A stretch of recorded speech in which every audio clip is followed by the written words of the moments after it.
Hello ladies and gentlemen, welcome to EGF Season 2. My name is George GNC Overton, joined as always by Stan Greyheart Barker, and we've got some absolutely fantastic games coming up for you today. We've got Xavier University versus William & Mary, and we've got a new player coming in for William & Mary today. It's going to be Seth, trading it in, substituting in, and yeah, it should be very interesting, but we have a lot of interesting games coming up for you today.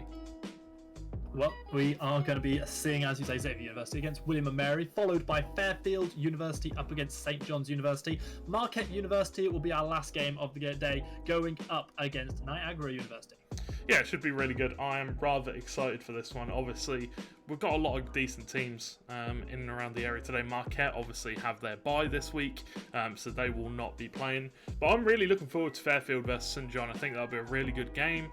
I'm also, to be fair, I'm looking forward to all the games. I don't even know why I'm saying I'm looking forward to one or the other, because they're all going to be fantastic, as we know. And the two teams, Xavier and William & Mary, just getting ready to get into game, choosing their teams. And one team we are going to see today, which is very, very interesting, Piedmont Calcio once again. Yes, absolutely. The artist formerly known as Juventus, courtesy of the copyright rules. And we are, going to be getting into this one just as quickly as we can. Last week we had a couple of blowouts, games where things were pretty much decided after the first leg. I'm hoping for some tightly contested, nice attacking affairs coming out today. I'm pretty sure everybody over in the States obviously is going to be watching this. Very excited to see the universities. Everyone in the UK should be watching it too, because the option is watching this or Brighton versus Crystal Palace, which is not going to be a goal fest. So this is where you should be at. That is very true. Obviously, Brighton and Crystal Palace, both very lackluster seasons. I think Crystal Palace are struggling because they're relying so much on Zaha with the goals. I don't know. It's just a bit of a difficult situation. Then you got Brighton, who do they even have up front nowadays? It's not Depay, Dalpay, is it? Malpai, that's the one. Yeah, I can never remember the Frenchman.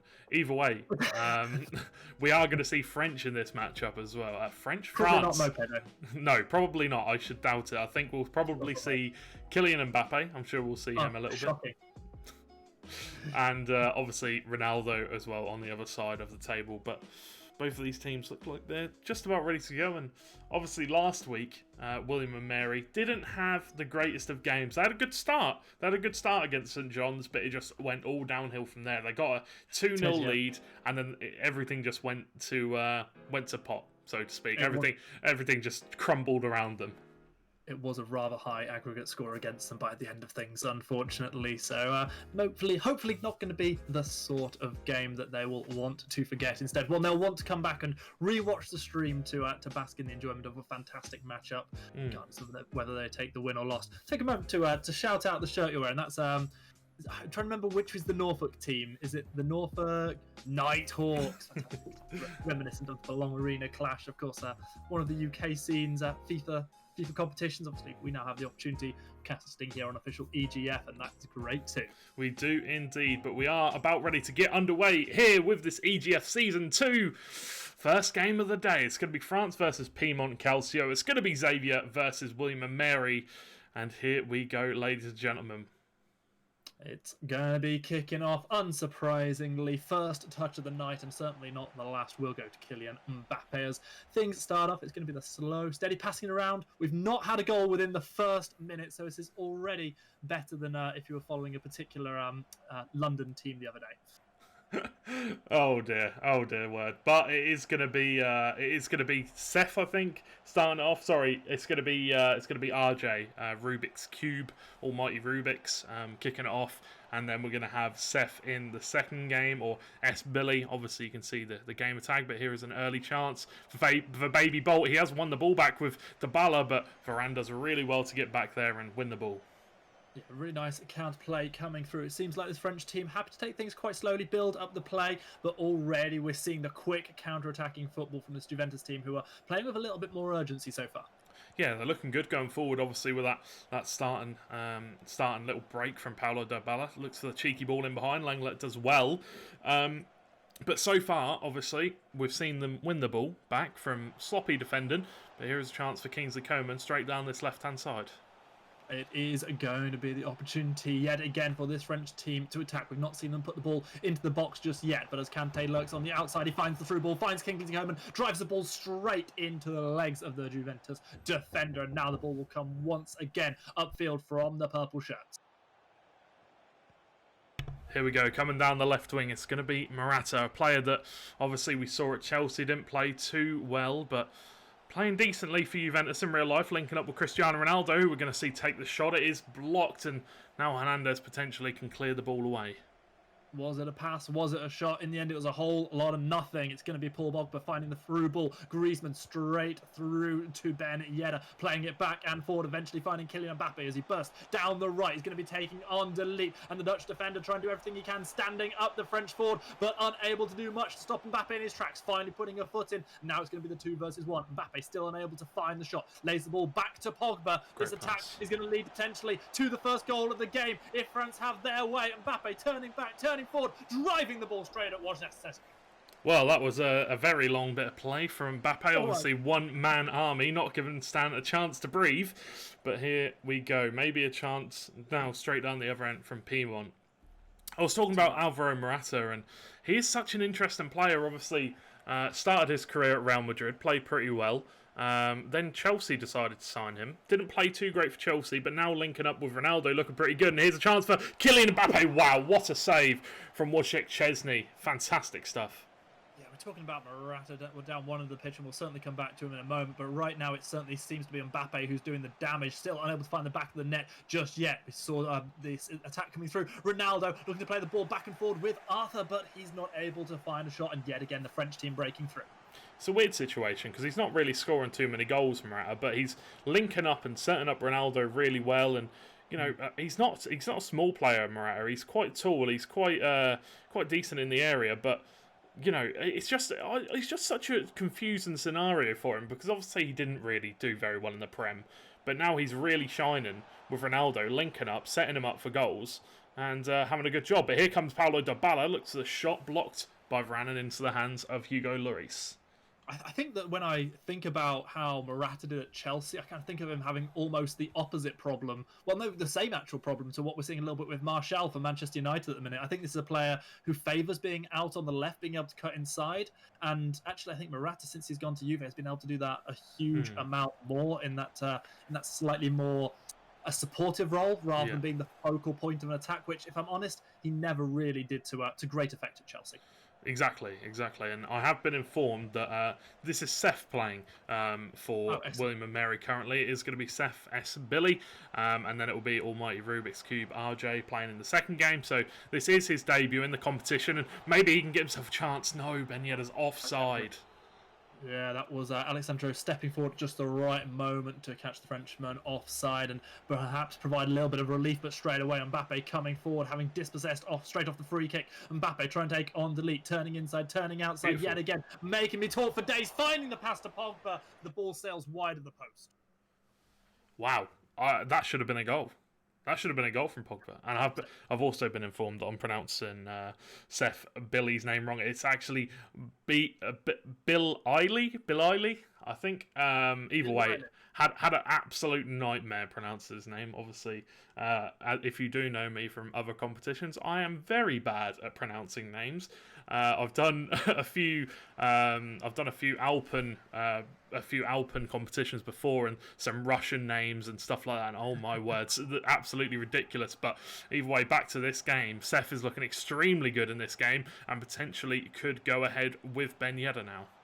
Ben Yedder, one of those players we don't always see put straight into the French lineups in these games, but every time I've seen him recently, he seems to have great effect. Unable to break the defence down from Piedmont, and this one, however, it is going to be Kulusevski getting sived down, I believe, by Kante. Lenglet now having to step forward, trying to find this possession, able to do so. Pogba bringing the ball forward, absolutely striding forward, looking for the support. He's going to win the ball back off a 1-2, taking the shot on, and this time finds the back of the net. The first goal of the day goes to the French team. Well, that's what he wanted to do the first time on the other side of the net, but he did it this time to absolute perfection on that left foot, smashed it, and well, that was as top bins as you're ever going to get. It's hit the post and rolled down the net.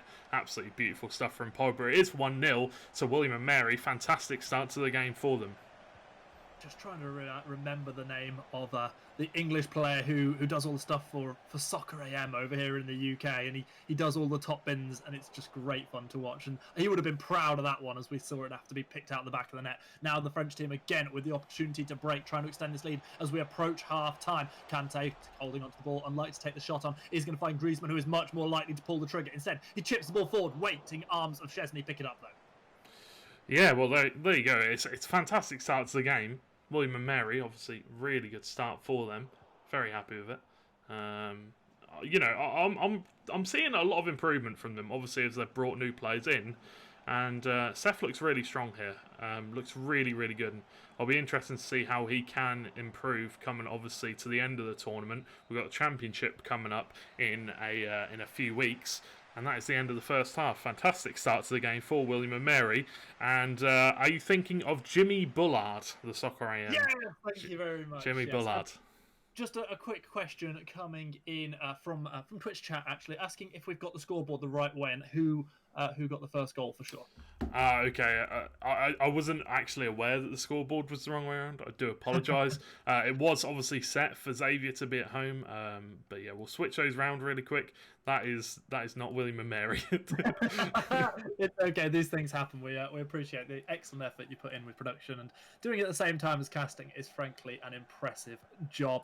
Meanwhile, we'll let you know how the second half has begun. The Juventus team trying to find an equaliser, but yet again it's France with the early possession. Mbappe running down the right wing, just holding play up, looking for the correct pass, finding himself a little bit of space as Alexandro gives him a little bit too much room to manoeuvre. It's going to be the opportunity once again for Mbappe to come wide, finds the ball over to the overlapping Mendy. Pogba inside, back out to Mendy, trying to feed the ball to the back. So there's Mbappe. Perhaps we'll get that opportunity to find a bit of space, find the shot, maybe looking for the cross. He's got options in the middle, but he's happy to keep possession, not losing out on anything. Will we see the shot at the end? No, we won't.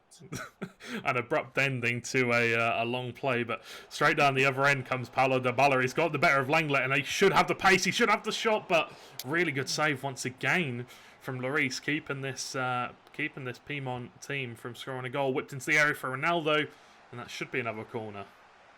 Certainly will be. This is an opportunity for Piedmont to strike straight back. Xavier University will be hoping they can get one back here. The William and Mary fans out there in Twitch chat certainly will be hoping they do not delete. Steps forward, finds Rabiot, central midfielder who I love to sign on Football Manager because he's just so versatile. Now it's the opportunity for Ben Yedder and Mbappe to counter-attack. The French forward so strong, as we say, week in, week out. It's Mbappe. We're not expecting a pass, we're expecting him to bring it into the box, look for an opening, try to find the shot, but no space is given to the pacey forward. That's really smart to go back and just hold on to the ball. We've seen them maybe go a bit too fast, but here could be a chance for Griezmann. Gets the better of the centre-back, but he just turned the wrong way. It's difficult because he wasn't expecting him to come across, but Pogba's won the ball back. It's a great interception. It's Griezmann, but it's a great save once again from Szczesny. Fantastic stuff, and now a corner for them to potentially take a 2-0 lead. My friends and I always used to jokingly call Fabianski, the West Ham keeper, Flappy Handsy, but that was anything but from Szczesny. Very, very strong hands, denying once and doing the same off the corner as well. I don't really know what to say about that one, to be honest. Very, very interesting stuff. Obviously, Fabianski in that West Ham team. West Ham doing very, very well in the Premier League currently.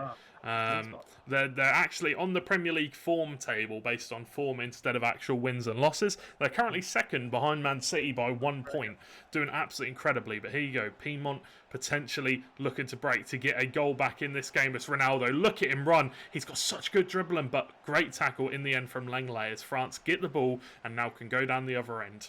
Here we go again. We've seen many a French counter-attack as they bring this ball forward. I have to ask you, how do you feel about David Moyes as a manager? Because he's certainly having a resurgent with this West Ham team. Yeah, he's doing really well. I think the one thing that David Moyes always did well with Everton, he was so consistent. But obviously with West Ham, they're taking it to another level currently, and we'll see if they can do something. But in this game, Ronaldo's coming forward, Varane with an absolutely beautiful tackle. That is what you want from your main defender. And, well, he's just showing why he is so highly rated in the game. Absolutely critical. That first little toe poke coming through was onto the ball rather than onto Ronaldo's shins, and it was successful. Now down the other end, Pogba breaking through. Griezmann trying to make it too. Ball blasted straight into the legs of the defender. Comes back to Kingston Coman, who finds Pogba on the edge of the box. He's got one. He looks to find himself an assist. Ben Yedder puts it almost into the back of the net, but not quite this time. he just didn't get all of it there. He lunged at it and he didn't get all the power behind it. But either way, that was a great chance and a little bit unlucky. But 69 minutes into the game here, 1-0 currently to William and Mary. Ball whipped into the area for Griezmann, but it will drop down. Can Varane get the ball back? He does well. They're quite high up the area here, but there are obviously a lot of blue bodies back. We'll see if they can get the ball in the area. It's Ben Yedder now. Going to take the shot. Good save. But it's bounced into the area. Luckily, they do get it clear and can come down the other end. Everything just seemed to stop for a moment there. I thought Ben Yedder was going to have the option to convert. Instead, as you say, the counterplay comes through. Ronaldo finds Dybala. Argentinian trying to find some space, trying to find a pass to his Portuguese centre forward. It's the back and two, the 1-2s, the 3-4s. Ronaldo yet again dispossessed, but finds the ball back, finds himself an opening, needs to pull the trigger, finds the back of the net. That is beautiful stuff. Absolutely beautiful stuff from Ronaldo, from Xavier University. They've done a fantastic job there to get the ball into the back of the net. Really well played. One thing I will say is I'm surprised we're not seeing more skills. Obviously, Ronaldo, 5-star skill moves. A very, very good player on the ball. Maybe could utilise those skill moves a bit more to break it down. But other than that, it's been absolutely fantastic football coming forward. I will say, William and Mary, they've been on the front foot most of this game. That, you know, it's a little bit against the run of play, but not too much. I think they do deserve a goal. I'll be interested to see if William and Mary can get one back, because I think they have played really well and they deserve to go into the second leg with a lead. I completely agree with you in terms of how the first half went, and I think it was one of those where William and Mary really needs to make their chances show on the scoreboard a little bit more than 1-0 going into half time. Credit to the way Xavier have come back in the second half. I agree that this French team controlled by William and Mary probably have been the dominant force, probably should maybe be 2-1 up. But real credit to Xavier for hanging in there. And at the moment, they will be making the second half certainly one to watch and a closely contested affair. And they may even have the opportunity to take the lead, because yet again, Dybala breaking forward, trying to find Ronaldo, just trying to find a way to get it to the most skillful player on the pitch for this Juventus team. But that skillful player just keeps on losing out to these French fullbacks. Yeah, they are. I'm trying to break down the play to see what they could potentially do to break it down. But here we go. Here comes Mbappe. Looks at the touch. Tries to get the better of Chiellini. He might be getting on a bit, but he's still got that killer instinct. Still got that edge. He knows where to be and when to do it. And wins the ball back. But France still got the ball now. It's Ben Yedder looking to whip it in the area. Gives it back to Kingsley Coman. And looking to break down the defence here. We'll see if they can do it. Yeah, they're having a bit of a rough time of it at the moment. Solid defence coming in from Juventus. However, this is the moment they're waiting for. Mbappe with a little bit of space tries to pull the trigger, and at the last second the tackle is put straight through the ball. The counter-attack could be on. Just a lack of skill moves, really. To be honest, a few ball rolls wouldn't go amiss. Maybe a lack of, there are a few skill moves in the game that really do help make that space and haven't been really utilising them. Obviously, it depends on the player. Some people don't like to use them, some people do, but we consistently see the top players using them. So, obviously, they do need to maybe just use it a little bit more. Good pass from Griezmann, but isn't enough to get it through to Ben Yedder. Yeah, I know a lot of people look at those skill moves and they think of it as showboating, but actually it can be so useful to find that space, and here's the opportunity. Yet again, the defence stands up for Xavier. For Xavier. Is that for Xavier? Xavier. It was... I always say Xavier. I'm not sure why. I think it's because I cast with someone called Xavier, and that is why that's the first thing that comes. But yes, Xavier. I will tell you one thing: it isn't. It's not Xavier like Professor Xavier. It is Xavier. I've been told this in lengthy detail. They will be mad if you say it. Here you go. Chance in the dynamics of the game. Ronaldo shot blocked by Lenglet and cleared away. This should be the full-time whistle, and it will be. And it's 1-1. Wow. Currently tied up in this game between Xavier and William and Mary. Brilliant stuff. That sets up the second leg. An absolute treat. Going to be coming into this one dead level, all to play for. That's absolutely what we wanted here. Yeah, really, really good start to the game. I've got to be honest, really good start to the game from both teams. They both look bright. They had really good moments. And yeah, I'm very interested to see what William and Mary are going to do going into the second half, because they are switching players over to RJ, Almighty Rubik's. So we'll see how he gets on. I don't think Xavier are switching players, but obviously, we know Baby Bolt is a very, very good player. We know that. Yep. Well, that one was certainly as tight as I get. In fact, that's one of the first draws I've seen since I started casting FIFA here on official EGF. let's see if we're going to have another draw in the second leg, taking us to what would be the first tiebreaker, I'd say. Yeah, we shall see. But we are going to quickly throw it to a break. Do not go anywhere. Grab yourself a drink, and we will be right back. Oh dear.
Hello, ladies and gentlemen, boys and girls of all ages. Welcome back to EGFC. Season 2 is going to be Xavier versus William and Mary. It's the second leg, currently drawing on 0-0. And because they have the special Bundesliga thing, oh lord, it's so bad. It's so bad. Oh dear. But either way, we're underway here at the start. It's going to be Emre Can come running through. Davies does well. It's going to go up for a goal kick in the end. Wow, what a wild start to the game. Well, as we can see at the minute, the score is ND plays 0 at the moment. That is our current score. We were actually looking at it in algebra terms.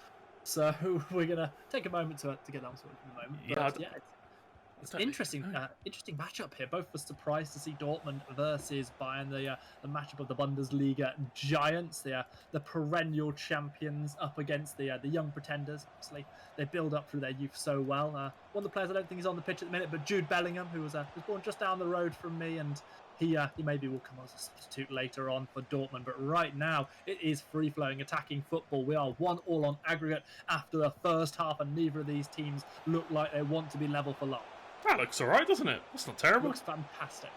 Here comes Jadon Sancho with a shot. Great save from Manuel Neuer. Didn't really get any contact of any kind on it at all, to be honest. Did you see that just then? I did not. I think the Bayern defender decided he wanted to try and head a ball onto Davis and sort of just flung himself wildly in the air and flopped around like a fish out of water. But with that brief moment done, let's turn our attention towards Leroy Sané. Cuts the ball inside beautifully, finds Joshua Kimmich, who strikes the ball straight at Berkey. Needs to do way better there. Needs to do way better. Great chance, but here comes Lewandowski, who can do better. Can't quite get the shot away, blocked by the defender. Kimmich now with a shot, can't find anything either. Kimmich once again gives it to Leroy Sané, who could have potentially looked for the shot. Muller could look for the shot, gives it to Sané. Not offside, Lewandowski! And blocked once again. But we're still here, we're still coming forward. Lewandowski on the ball once again, takes the shot. Good save from Berkey, as finally we get a bit of respite. How many bites at the apple did Bayern Munich want there? That was surely the opportunity to put themselves ahead in this tie. Instead, the ball is breaking through to that man, Erling Haaland. They say he's the future, but right now he wants to be the present. Finds the ball inside, but Marco Reus puts it at the feet of Manuel Neuer. Borussia Dortmund's poster boy Marco Reus needs to be doing better there. That should have been the goal, done and dusted. That should have been the 1-0 lead, but could not find it. It's going to be Emre Can, the former Liverpool man. Can he do it? No, blocked. Great save. Sorry, not blocked. Great save. Erling Haaland gets the ball back, gives it to Hazard, looks for Reus in the area, can't find anything. This is a true derby match. It's very very end-to-end, fantastic football so far. Absolutely loving it. For a moment there, you could forget that you were watching William and Mary versus Xavier, against Xavier, and you could just believe this was a classic Dortmund versus Munich matchup. Yet again, the opportunity for both these teams to break forward. Boateng, the one to find the dispossession from the misplaced pass. Leroy Sané finding Thomas Müller, who plays the ball out to Alphonse Davies. He's looking for the cut inside. Sané, the former Man City man, finds Thomas Müller, the German centre forward, passes off to Lewandowski, tries to take it through, but not able to find the shot. Yeah, the German Klassiker, they call it. Der Klassiker, the classic in German. Coming forward, though, whips it in. Muller in the middle. Good play defensively to not really give him much room to get the header away. Am I right in saying that William and Mary are playing as Dortmund here?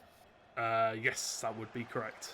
Fantastic. Well, that means then that it is going to be Xavier stepping forward, trying to find the goal that will break the deadlock here in the second leg. And the post has been struck, I believe, by Lewandowski. Meunier has the opportunity to bring the football forward, and the right back is absolutely on a tear. He will get himself possessed, however, by Leon Goretzka.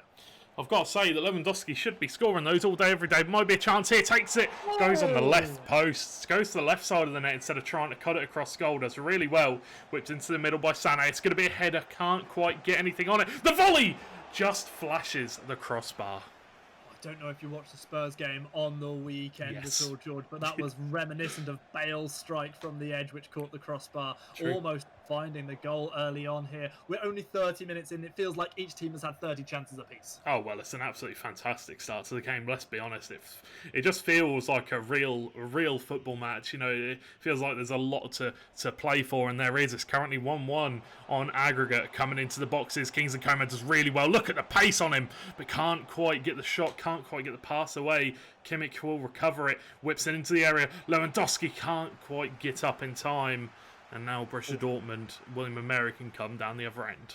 Things should always favour the centre-back on that header, and now the chance yet again for Haaland to break through. You said Royce was the poster boy, but Haaland wants to take on that role, but he'll have to do better than that in real life if he wants to make that happen for himself. Well, Marco Reus has just been at Dortmund so long, hasn't he? That's true, which Haaland definitely won't be.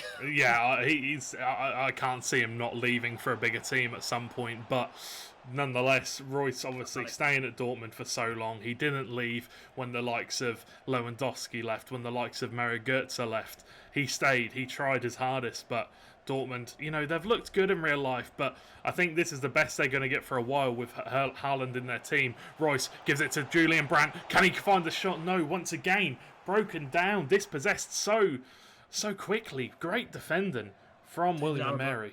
Yeah, definitely.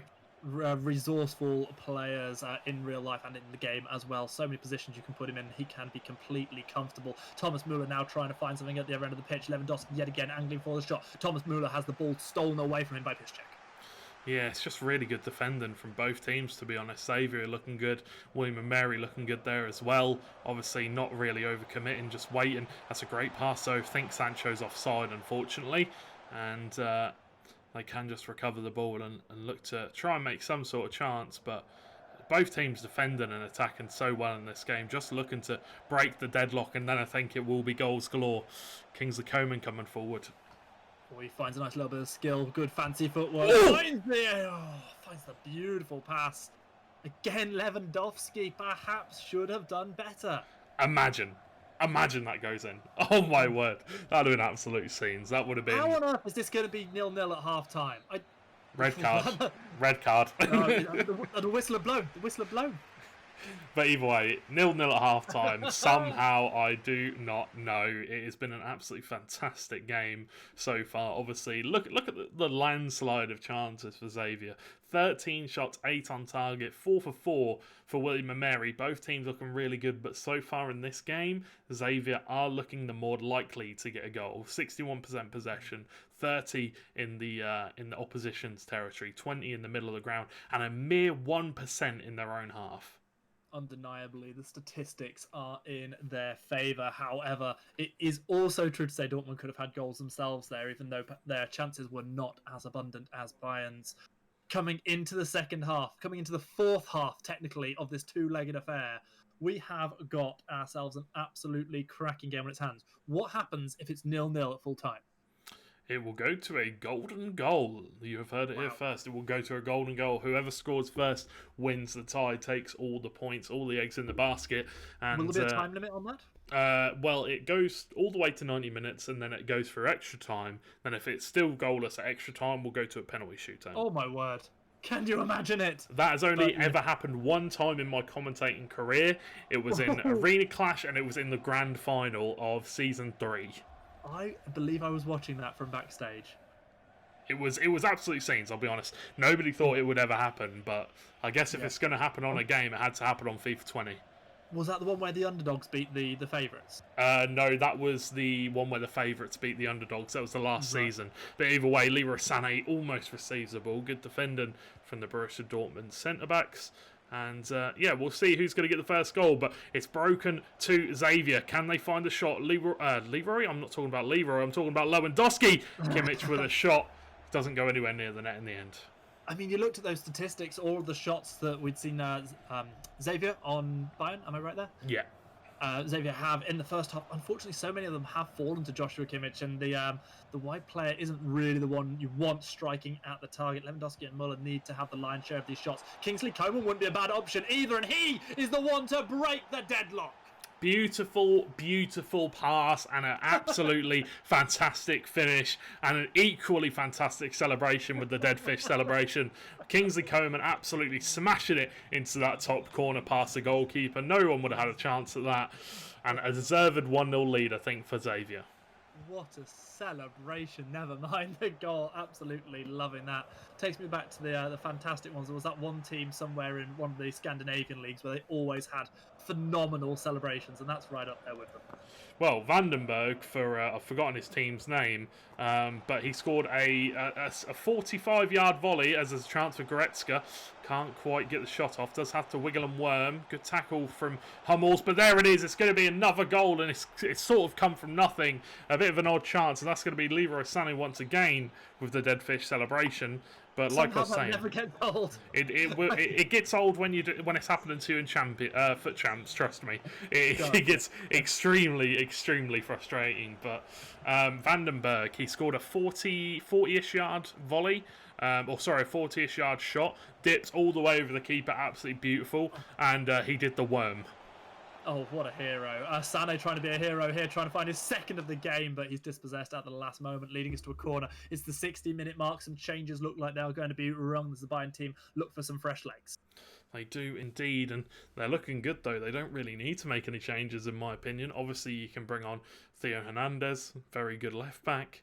I'm pretty sure it's his. I'm pretty sure it's his brother that plays for AC Milan. Hernandez, both French, both left backs.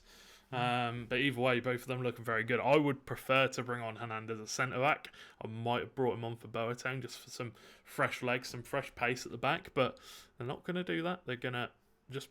I'm not even sure who they brought on. Did you see? I believe Gnabry came on, and possibly Pavard if he wasn't on already.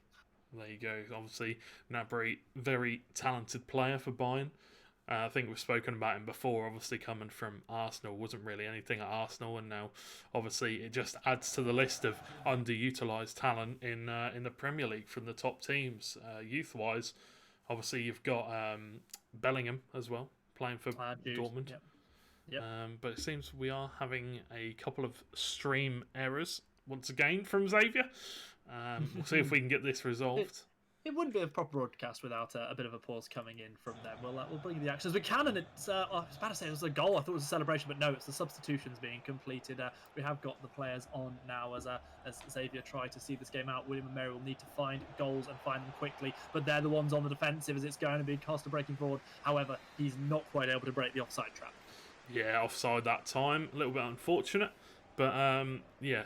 Just a little bit of a jump. We obviously were going to see the corner, but due to a little bit of lag, we do jump forward a little bit. But it's no worries. Xavier still winning 2-0, 3-1 on aggregate.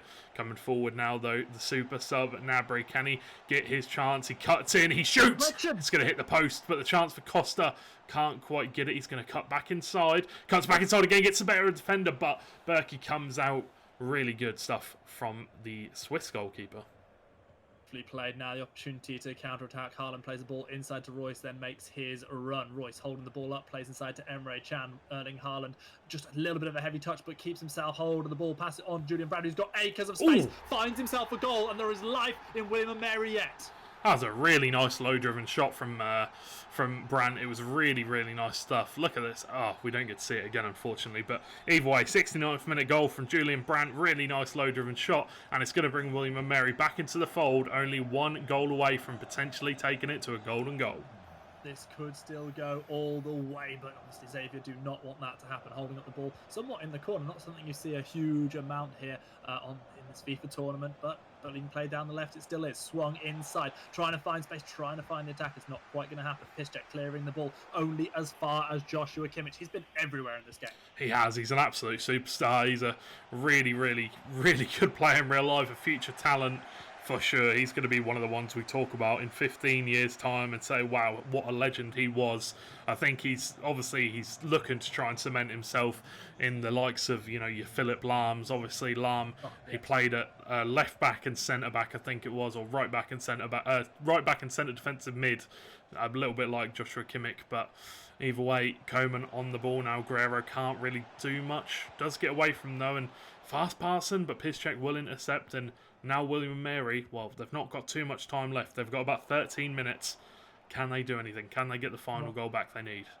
Well, since that goal that they managed to pull back, they've not even been able to find themselves an opportunity to get into the Bayern Munich half. Xavier have been keeping them pinned back, and they're not able to find a goal on this attack. And now the opportunity to break forward. Perhaps this is the opportunity, the moment William and Mary have been waiting for. Kimmich might be the future, but Royce, he's trying to find a goal right here, right now. Plays it inside. Emre Can need to pull the trigger, but was able to do so before the block came through. Well, it's that lad once again. Davies is absolute machine at left back. He's so young, he's so talented, he's so fast, and he's done absolutely fantastically there from cutting down Emre Can, making sure he doesn't get the shot off.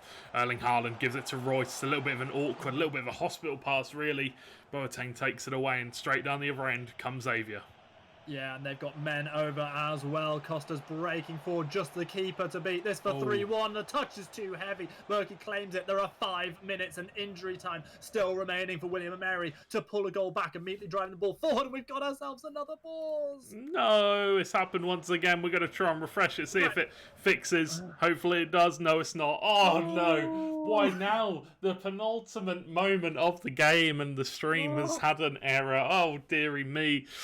Hopefully we can get this fixed. Hopefully we can get it back to you. Hopefully the game does not finish before, and it looks like it's completely... Oh, no. Well, that isn't good, is it? We're in a loop. This is what is it? Live, die, and repeat. It's the edge of tomorrow with Tom Cruise all over again. What Perhaps film? It's the opportunity to see Haaland and Royce breaking forward. It's in 8-bit, but we're still going to cast it. Well, coming forward is Marco Royce. Is he going to get a chance? We will not find out. What happened next? What happened next? We're never going to find out, Stan. We're never going to find out. It is the full-time whistle in our heads. The stream has ended. The stream has finished on their end. And we're going to take it as Xavier University win 3-2. Unless we hear otherwise. Obviously, we're that close to the end. And you can see by Greyheart's face, he's absolutely in shock. I'm not going to be able to deal with this trauma. What a phenomenal game we had there. And we're denied getting to see the last couple of moments. And... don't do this. But if you're out there and you've ever watched like a dodgy stream of a football game before, and you've had it like cut out in the dying moment so you don't get to see what happens, you know how this feels. It's painful. It's painful. Yeah. I'm not going to say it's me, but I'm going to say I've had experiences like that before. But either way, it looks like Xavier University has picked up the win. We're going to throw it to a quick break, but do not go anywhere, because right after the break, we've got some more fantastic games coming up for you. We've got Fairfield University versus St. John's University, and then at 5:45 p.m. EST, we've got Marquette versus Niagara. So do not go anywhere. Go grab yourself a drink, and we'll be back in a few moments' time.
I'm from Chicago. Cleveland. Phoenix, Milwaukee, Hartford, Colorado, Oklahoma, Thailand, Norway, Cameroon.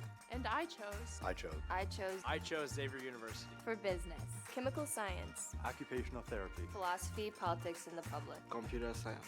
Because it felt like home. I knew I would be welcome. Because they take care of veterans. I felt connected to the campus. To the people. The sports. I came here to be a musketeer. And now, I am. I am. I am. All for one. Hello, ladies and gentlemen, boys and girls. Welcome back to EGFC Season 2. We are back again with Fairfield University versus St John's University. My name is George C. Overton, joined by Stan Greyheart Barker, ever fantastic looking. Look at that shirt, absolutely beautiful.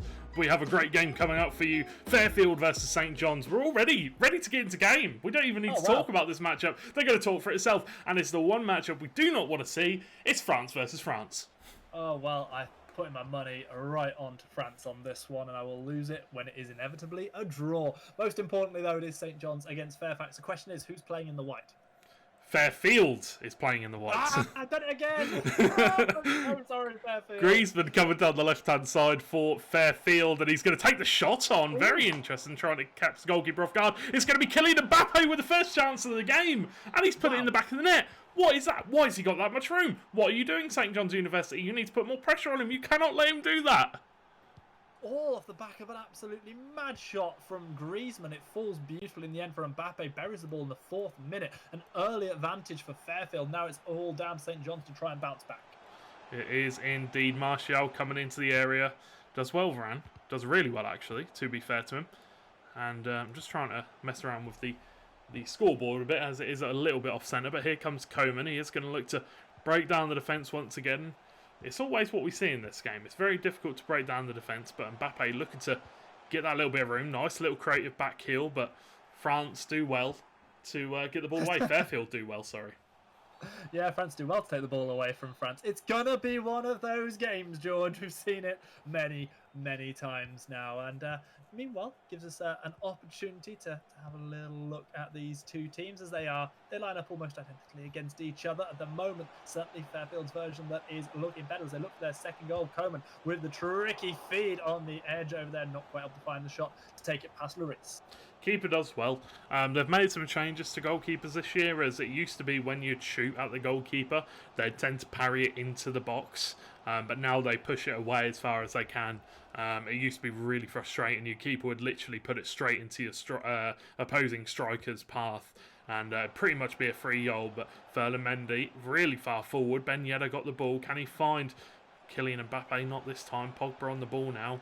And he's looking for the pass. You can see that he's looking for it, but can't quite find the space to do so. Coman got a little bit of an overlap. Once again, can't quite find him. Griezmann now on the ball, going to do the bridge move. Good tackle from Lenglet as St John's regain possession.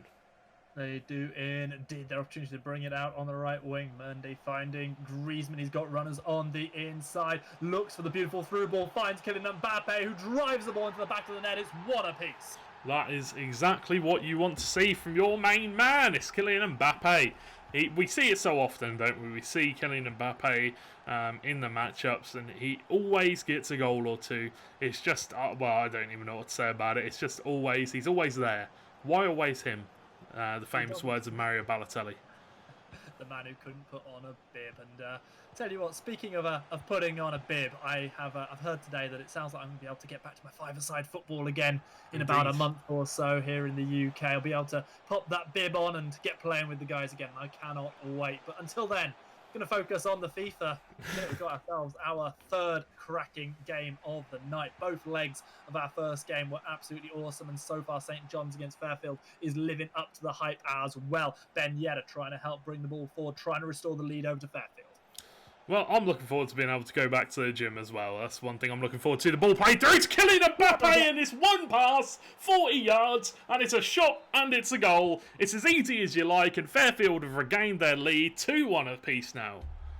Every name on the score sheet is Mbappe, and it must be a confusing time to be Kylian Mbappe right now. Scoring at both ends of the pitch and doing a great job. Looking for a hat-trick at one side, though. This might be his opportunity. Coman trying to find the ball. Throw and does so, just like that. 2-inch perfect passes to the striker. Wow. Kylian Mbappe.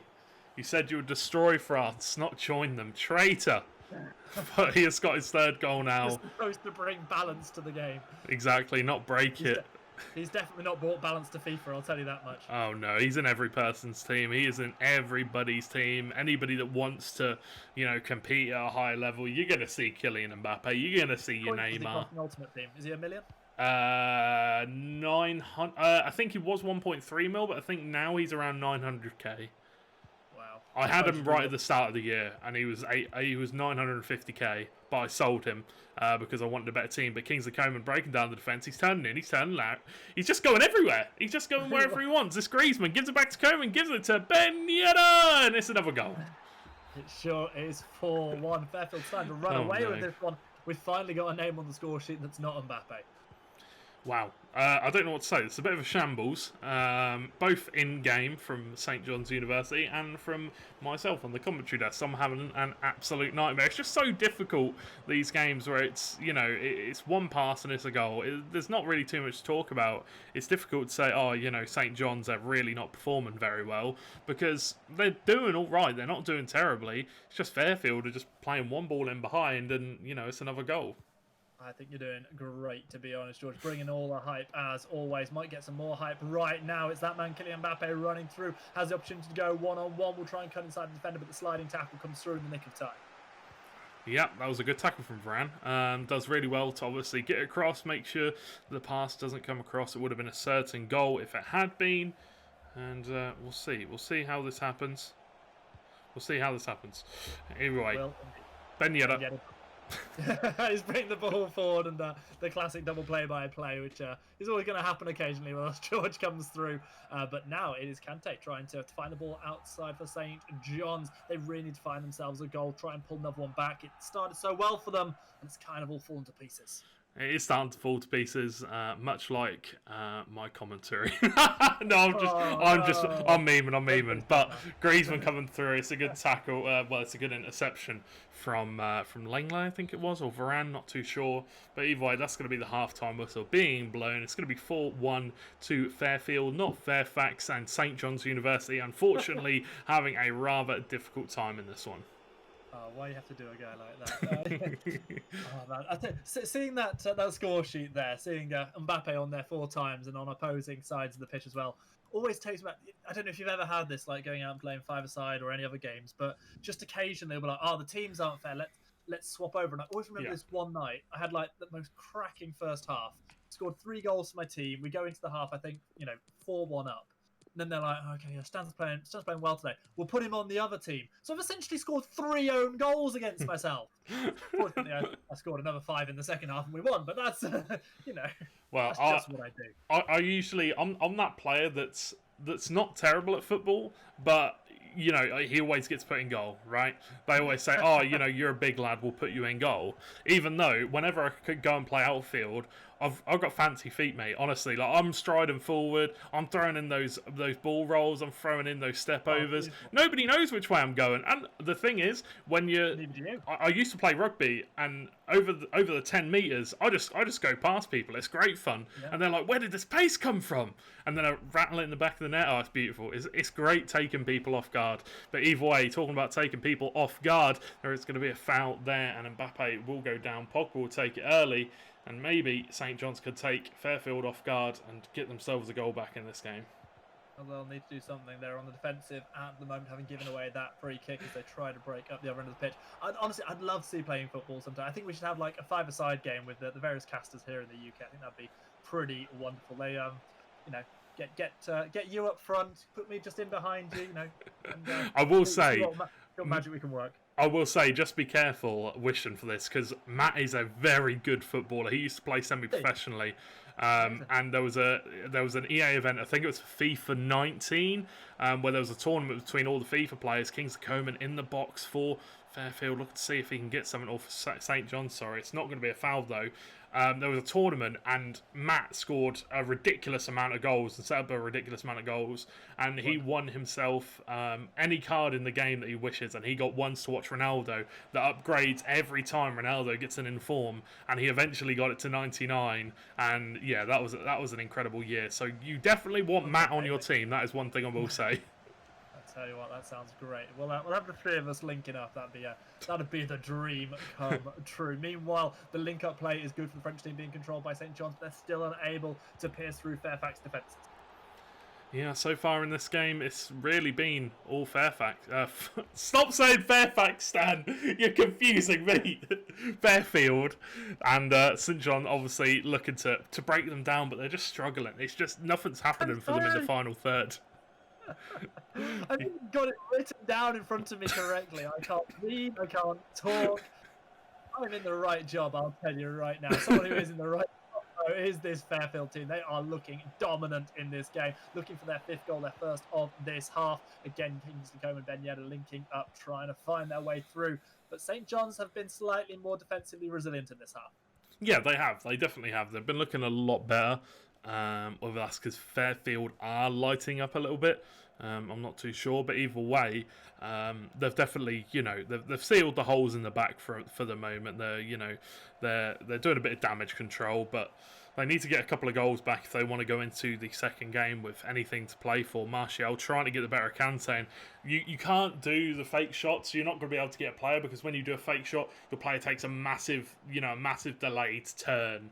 Maybe try, instead of doing that, maybe try doing just a fake shot standing. So he stops the ball, then try something like a bridge move or something like that to try and get past him.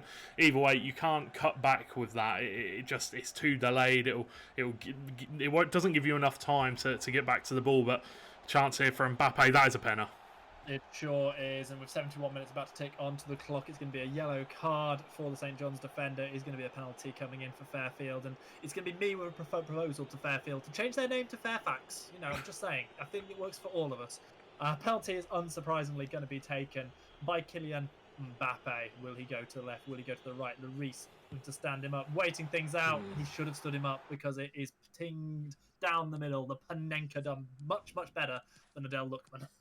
Yeah, definitely. I would agree with that one. Lookman, obviously, young player, right? And doing something like that, very, very embarrassing. Team this week, actually. Oh, very interesting. But you can't do that in real life. If it's like your first penalty or something like that, you can't do that. It's so embarrassing if it goes wrong. And obviously, it went wrong for him, but it didn't go wrong for Mbappe. Straight down the middle, easy as you like. I think that's his 4th goal for Fairfield, and obviously it's going to be very difficult for St. John's to get anything back from this game now. Fulham, the team Lookman play for, is a team that actually quite close to my own heart. I got the opportunity to go and watch them in the Europa League final a number of years back. It was a wonderful experience, and as a result, I'm a big fan of them, enjoying their recent resurgence. And Fairfield, they're another team absolutely with a massive resurgence at the minute, going unbeaten in their last few games as they look to try and get themselves towards the top spots in this league. Yeah, they're trying to. They're trying their hardest, and they're looking good with it, to be fair. Here comes Mbappe once again, coming down this left-hand side of the wing. Can't quite get the ball into the middle. Griezmann cuts back inside. Good tackle, and Varane can get it away. Kante just gives it straight to Coman, straight down the other end. Look at the pace. Can they get past Ferland Mendy? I think that's the one thing they've been struggling with down this left-hand side of the wing, is getting past Kante and Mendy. Obviously, Kante now such a dominant force, and there you go. You just can't get past him. It's so difficult. Yeah, Martial had the opportunity there, but if I'm honest, he's been notable only in his absence in this game. Meanwhile, Mbappe, of course, has had a storming game in white, tries to find a goal for the team in blue, tries to find an assist, but is denied even that by Hugo Lloris. Yep, he will be denied once again. The ball whipped into the area, can't quite find anything from it. Ben Yedder on the ball once more, whips it into the area, nothing there. Again, Lenglet maybe going to take the long shot. Not this time. Maybe not the option that he wanted. Martial trying to break down the other end of the pitch. And now Pogba with the ball inside, just going to lay it to... sorry, that was actually Pogba. It was also passable inside to him. And now we see Martial breaking through, cuts back inside, finds a bit of space, shifts the ball from one foot to the other. Lovely bit of trickery.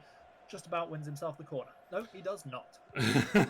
It's a bit like, I'm not too sure. It's just a bit of a bluff, really, that skill move. You don't really do much with it. It's just you shift it from left to right. It looks fancy. You're just trying to trick your opponent, really. I guess that's what all skill moves are, to be fair. But here comes Kylian Mbappe. La Croqueta can't quite do anything. Cuts back inside. Lovely little Cruyff turn. Can he find a shot at the end of it? Gives it to Martial. Rainbow flick. 4-star skiller. Obviously, can't really do too much with it. But He's he's doing something with it. Roulette. Can he find the shot? He's keep going. He doesn't mind, and he's going to score the goal at the end of it. I'm not quite sure what just happened. I'll be honest with you. It wasn't the cleanest of skill finishes I have ever seen, but a skill finish nonetheless, as Fairfield find themselves their 6th goal. And coming into the second leg, this game may already have been put to bed. It was a thing. That's what I'm going to call it. It was a thing. It was a thing. I will grant you that. It was a thing. 6-1. Fairfield doing very well, obviously, as you can see. And that'll be the full-time whistle being blown. Happy days for Fairfield, but St. John's, it's disappointing, isn't it? Honestly, yeah, especially considering how the game started, 1-1 with about 30 minutes in, and then all of a sudden this deluge of goals, only more coming in favour of Fairfield at the end. Mbappe walking off with the match ball. Fairfield have a huge, huge lead going into the second leg. They do indeed. They do have an absolutely massive lead, and I've got to be honest, it's going to be hard for them. I don't think St. John's University are going to be able to do anything about it. I've got a feeling this is just going to be, their 3 points to take. But either way, we're going to get set up for the next game, which we will be changing players for, so we are going to have to throw it to a quick break, and we'll be back in just a moment. Do not go anywhere. We'll be right back with some more action.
Hello, ladies and gentlemen, boys and girls. Welcome back to EGF Season 2. We are back with St. John's University versus Fairfield. Fairfield currently winning 6-1 on aggregate. Fairfield currently sitting in the table third and St. John's sitting second. So it's a very interesting situation for St. John's University. Obviously being second in the table, but somehow losing by 5 goals to third in the table. Either way, my name is George G&C Overton, joined by Stan Greyheart Barker, and we are ready to bring you this one. We are ready to bring you the action, and we are in game, we are underway, and we are ready to go. It's Paris Saint-Germain versus Manchester City. Nice to not see another France mirror match, and already Manchester City on the break. Sterling finds the back of the net for the early opener. Well, that's 7-1 now to Fairfield on aggregate, and this is starting to become, well, it was already one-sided, so starting to just become even more one-sided.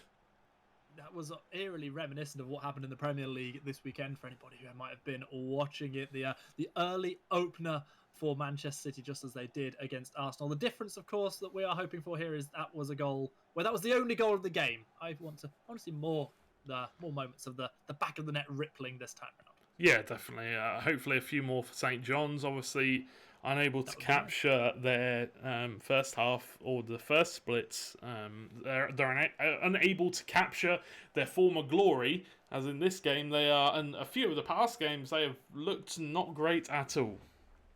KDB bringing the ball forwards, finds Rodri inside. Aguero, who apparently is fit in this universe, is going to look outside towards Sterling, who swings the ball in. It's going to strike the opposition's defender, and again, St. John's need to get this ball back under control. They need to find some possession. It's just not happening for them yet.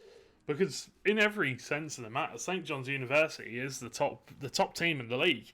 Obviously, second in the league currently, but is one of the best teams in the league.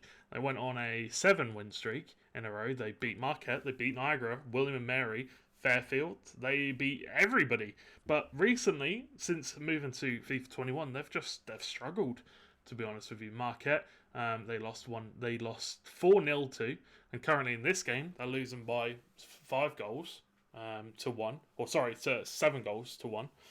So it's just a very weird situation. I'm not sure whether it's just difficult for them to adapt, or whether what it is, to be honest. Just either way, it's a very, very strange scenario for them.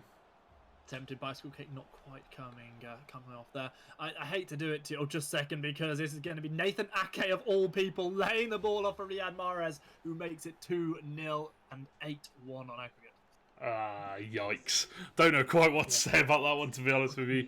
I was just going to say. I mean, to take your illustration there, and I hate to do it to you, but they very much feel a little bit like Liverpool do in real life at the moment, with the fall off they've had. Whereas the team that are playing Man City in this game are eerily reminiscent of Manchester City in real life, really surging forward and making their intentions known as they try to put together this championship run. Yeah, Fairfield, obviously a very decent team, sitting in third position. They are looking good, and we'll see if they can overtake St. John's in the long run of things. But either way, St. John, they just have not had a sniff of goal. They've obviously had the one, but in this game, I don't even think they've been in the opponent's box. No, I think that is a very, very accurate statement. They've got close, and perhaps they will get closer, because this is their first opportunity to find a touch inside the penalty area. The swing inside to find Neymar as he strikes the ball into the back of the net. A lifeline potentially for St. John's. That's a very, very fine lifeline. Yes, thank you. I'm glad you clarified that, because like a fishing line more than. Well, I think it's so small that you can't even see it. A line of molecules. It's that small. I think it's the best way to say that. No offense, St. John's, but I don't think you have a chance. Obviously, you're so far down. It's just difficult, isn't it? When you're so far down. But we'll see if they can get another one back here. Burnett on the ball. Not really the attacking wonder boy that you want in that scenario. Gives it to Mbappe, to Verratti. Can potentially give it off. There was an overlap.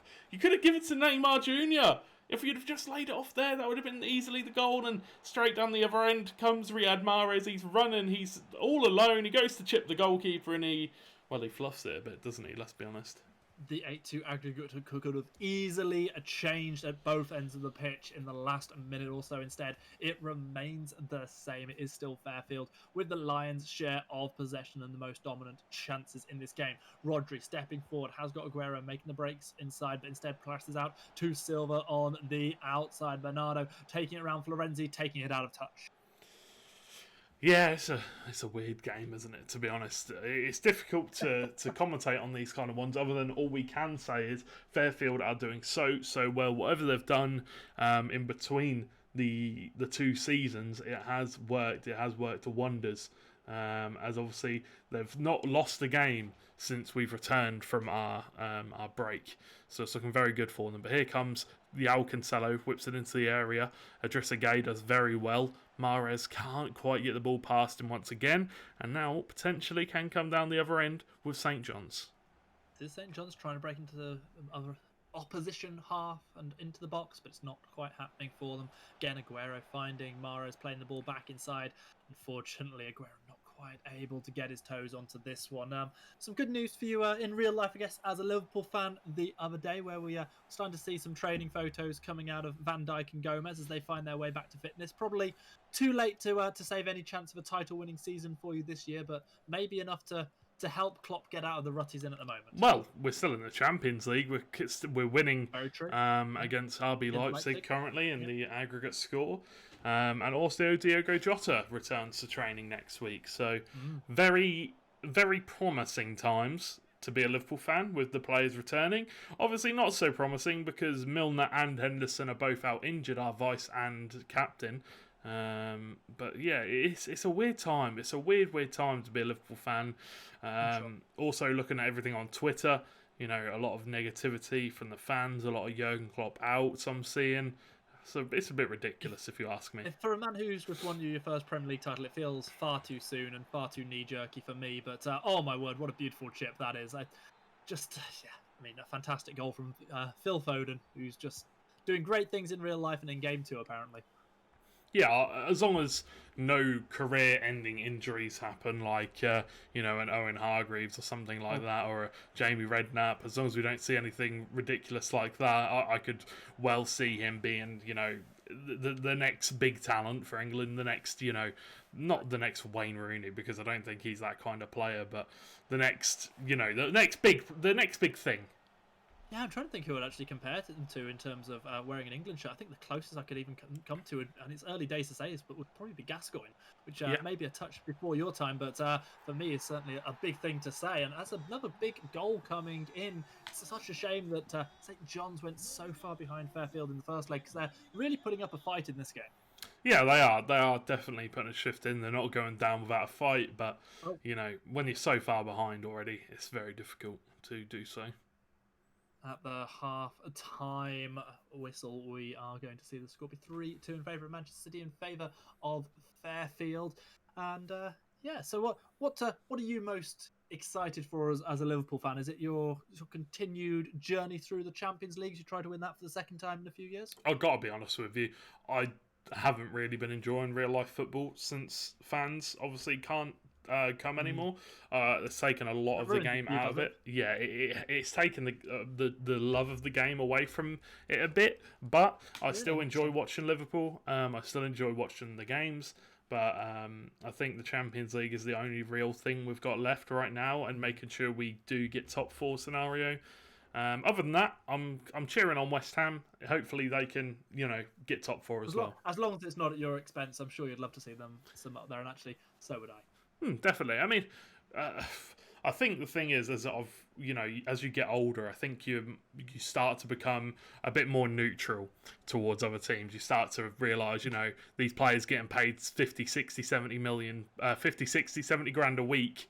They have no bearing on your life, really, to be honest. So you kind of become more like, if they win, I'll be really happy.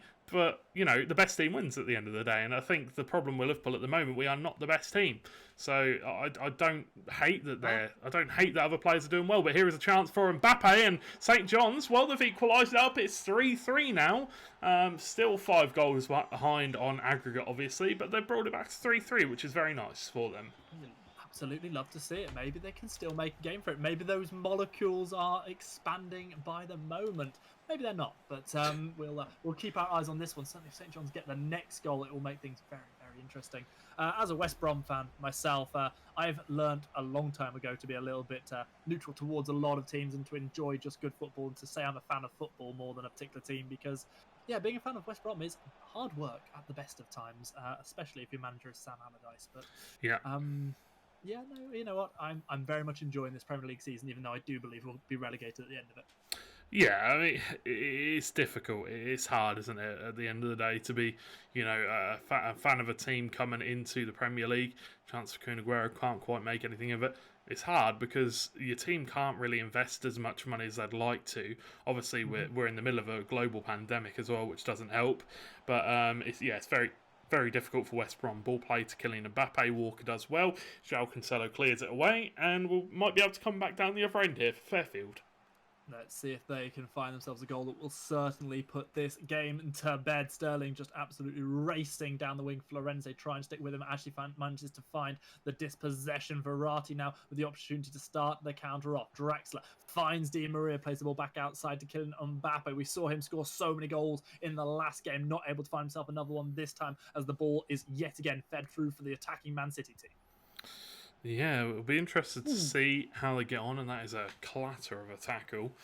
Rodri wins the ball back, though, for Fairfield. As I feel like St. John's definitely could have done it if they hadn't have conceded these 3 goals. I feel like the takeaway for the team this time is, you're doing well at scoring the goals. You can create them. We can see that. But defensively, there have just been way too many mistakes, and that is a problem. You can only go so far on defending as attacking as defending. Obviously we saw in real life Liverpool when Suarez, Coutinho, Sterling were all together. Our defence was absolutely terrible.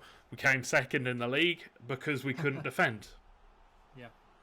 Yeah, very, very true. Much as it looks like that may end up being the problem here for St. John's, conceding all those goals in the first leg. And I'll tell you what, one team I absolutely love to watch. If I ever have the opportunity to watch their games live at the minute, which is happening a fair amount due to lockdown, I always go out of my way to watch them. And that's Leeds. They're not necessarily the best team out there, but my word, they're exciting to watch every week. And I have a huge amount of time for them and Bielsa and his way of playing. And as a West Brom fan, it's hard to not feel jealous because it feels like they've had the sort of same level of input in terms of financially and where they were last season. They just play a very different style, and sure, they concede 1 million goals, but they're out there scoring and playing aggressive football, much as we're seeing from Fairfield at the moment. Mahrez trying to cut the ball inside, but is dispossessed.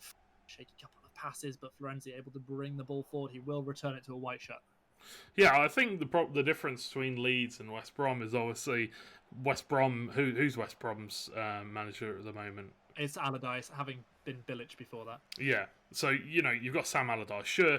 Oh my word! What a goal from Kevin De Bruyne. He's one of those players. It doesn't matter how far he is out. He gets it on his foot. He gets the ball. He gets space. That's going in the back of the net. Absolutely beautiful stuff. But here comes Neymar Jr. looking for the La Croqueta. Finds a shot. Edison does well. It will go out for a corner kick. To both teams, but especially that goal we just saw come out of Fairfield. That was the strike of the day so far.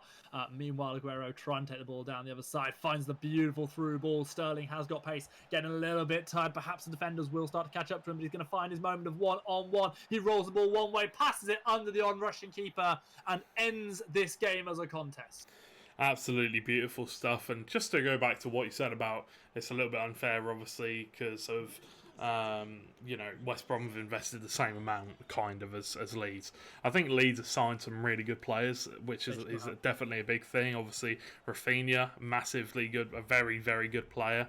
But you've also got to take into account the experience that Bielsa has, managing Argentina, Lazio, Lille, some massive teams in there. Obviously, Champions League level teams, Europa League level teams.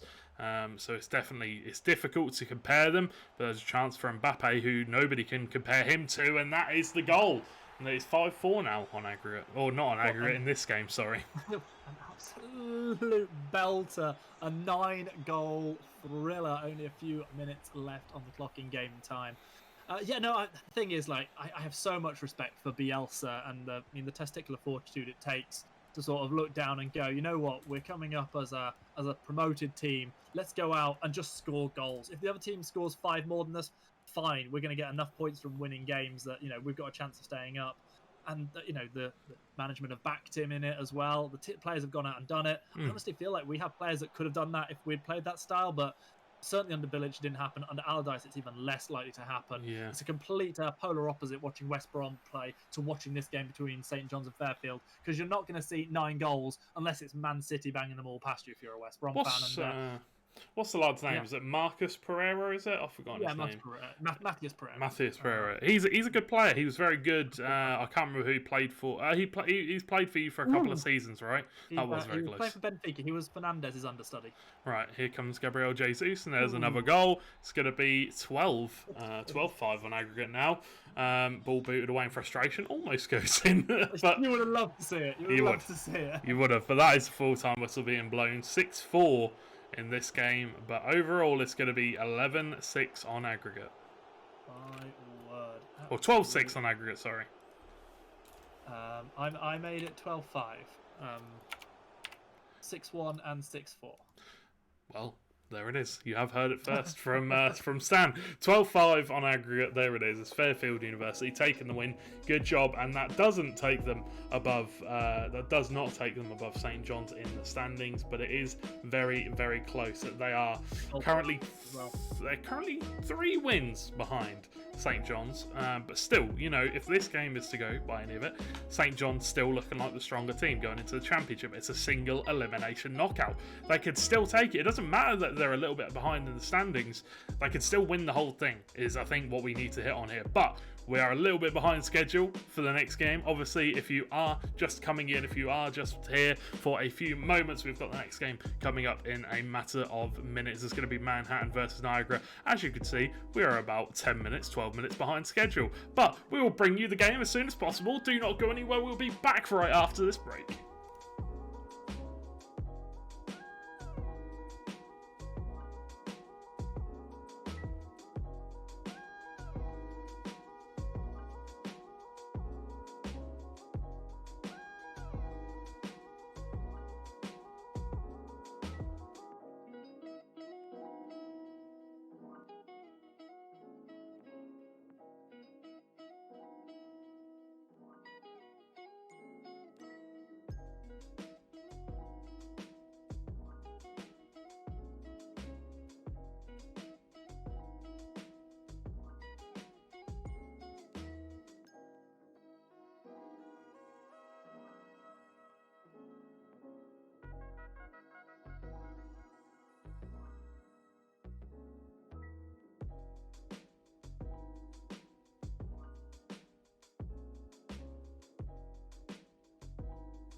Hello ladies and gentlemen, and welcome back to EGFC Season 2.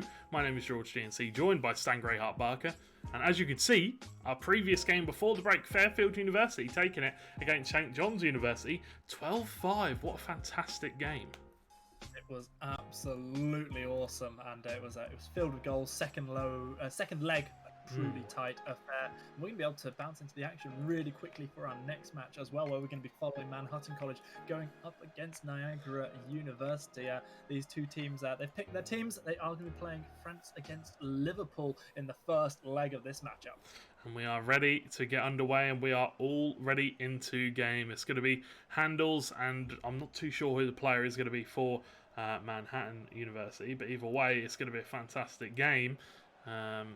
Starting it off, it's going to be a chance for Griezmann, takes a shot on. It's going to be France versus Liverpool, and it's going to be Niagara as the home team, and it is going to be Manhattan as the away team. So yeah, the teams are right. Everything is ready to go. Excellent. Good to know. Thank you very much. Griezmann finding the fancy football, finding the pass through to Coman, who finds the back of the net. It is going to be the first goal coming out from the away side. It is going to be Manhattan University taking the first goal. Good stuff from them, but I will say that is not a great start for Niagara. It's not what you want to see. Certainly suboptimal. We are just keeping my eyes here on this Liverpool team as they break forward, seeing them trying to find the passes, trying to find the response to that early goal, but unable to do so. And yet again, Ben Yedder rushing through, trying to break through as he does a bit of a rainbow flick, doesn't decide to take it on the volley. Instead, surging past, finding the shot, forcing the diving save out of the Liverpool keeper, and Alisson able to do enough this time, but he may have to be called into action once more. Pogba trying to find a bit of a space. Alisson was called into action, and he was found wanting. Well, that's just shambolic defending, to be honest. You cannot allow them to have that much time on the ball. You really need to go at your opponent there. The deflection comes out a little bit unlucky, maybe. You got to feel a bit sorry for yourself.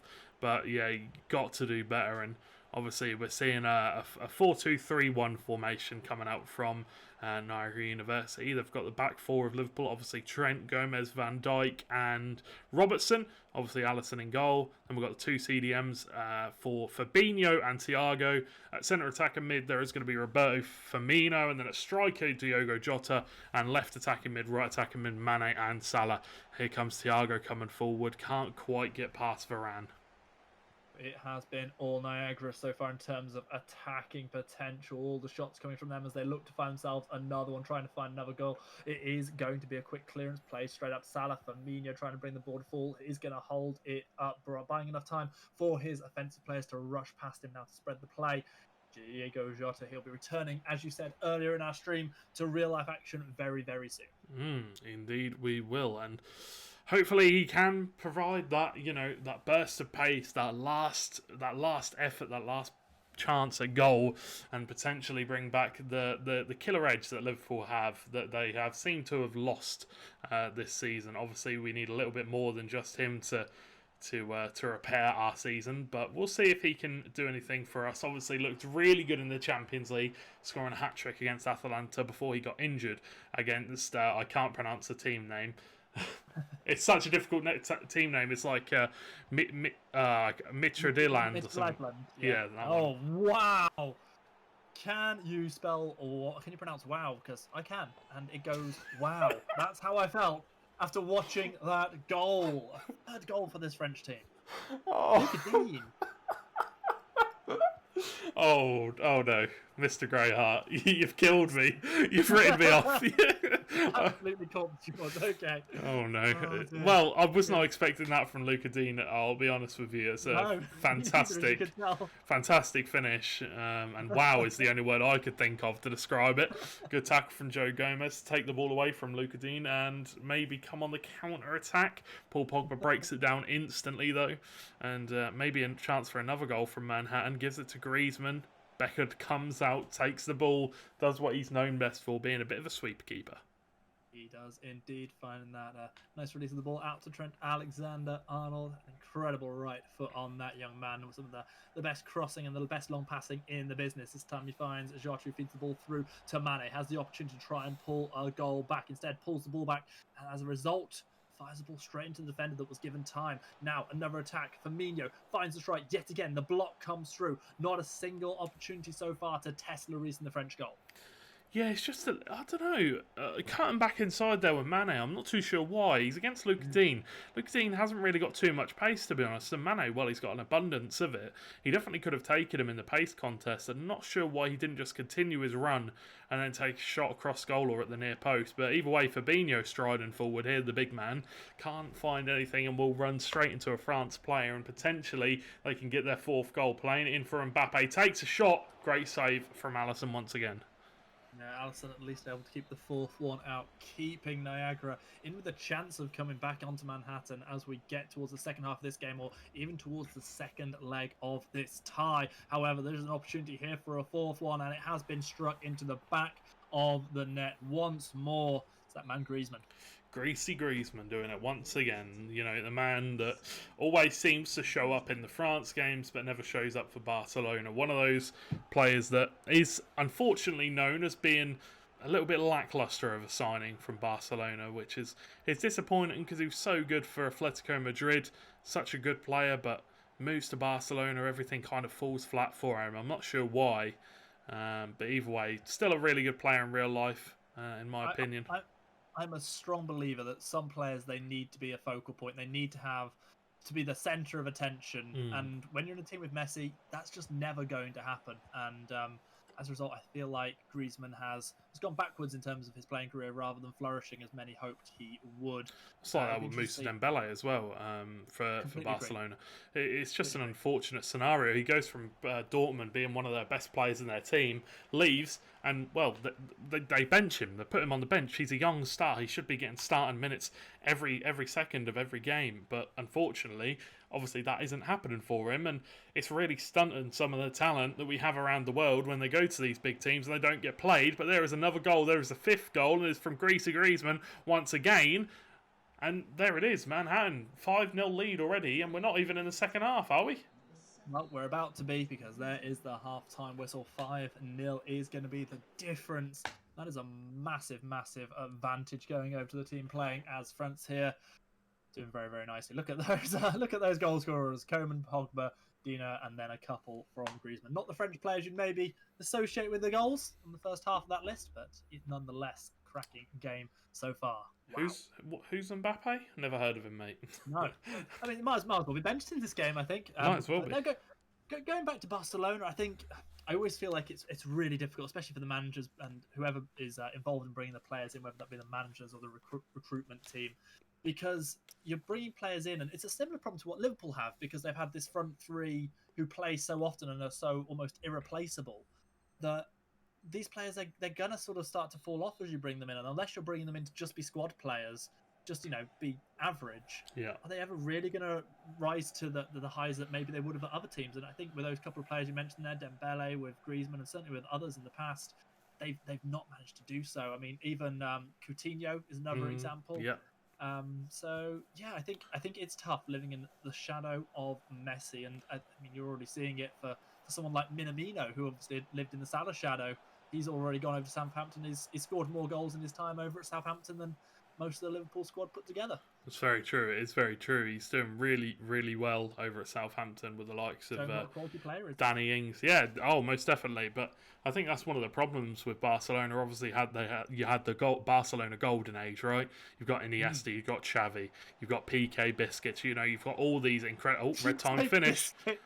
Sergio Biscuits. That was a red time finish, by the way. That's why he absolutely spooned it.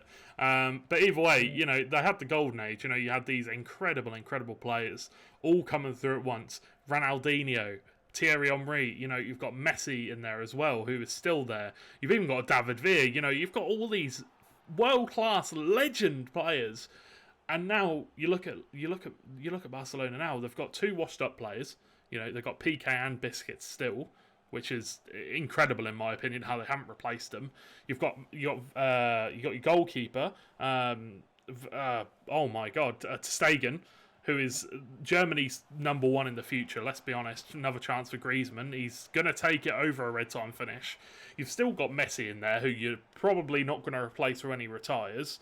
There's just so many players in that team that haven't been replaced, that, and they're now suffering for it because they're bringing these players in. The fans are expecting them to be amazing overnight when they're never going to be like that, and they're getting absolutely hounded because they expect the likes of Iniesta, Xavi, these massive names, and it's just never going to happen. And I personally think that Barcelona, you know, the stage they're in now with how much money they've got, the little amount of money they got, because they're having an absolutely terrible period. I can't see them coming back for another at least 5 or 6 seasons. I think there's also more deep-seated problems as well. I mean, a lot of the players you listed there, and at their absolute peak, they were playing under Guardiola, who, in my opinion, one of the best managers to have ever lived, if not the 100%, best. 100%. And you know, with all due respect to someone like Koeman, I don't think that he's going to bring out, even from this new set of players, anything close to the style of football that Guardiola brought out of his. So it's always going to be a big ask, much as it is a big ask for Niagara in this match. They are 6-0 down, 62 minutes into the first leg of this two-legged affair against Manhattan College. The team playing in the white shirts here as France, they have absolutely dominated possession. They've found the back of the net not once, not twice, but 6 times, and they're looking to find a 7th. They are indeed, and the question is, are they going to get it, or are Niagara going to hold strong? Are they going to be able to potentially keep some sort of pride in this match, as it's started to become just an absolute landslide. Well, it already is a landslide, but they need to just play for pride now and try and keep it as close as possible. But Koeman running forward, they're just destroying them with the skills. Look at it, it's absolutely beautiful stuff. Kante wins it back, Gomez with a tackle. But, you know, talking about Barcelona, they've still never replaced a player like Dani Alves. You know, who have they even got? Sergio Roberto at right back. He was youngster. He was a youngster, and he was incredibly talented and gifted. But he's never gone anywhere. He's never lived up to the hype that they dreamed him to be. And I think that's the problem with Barcelona. They've always bringing in these young players and putting them into the team, expecting them to be fantastic, and they don't, because they're under so much pressure.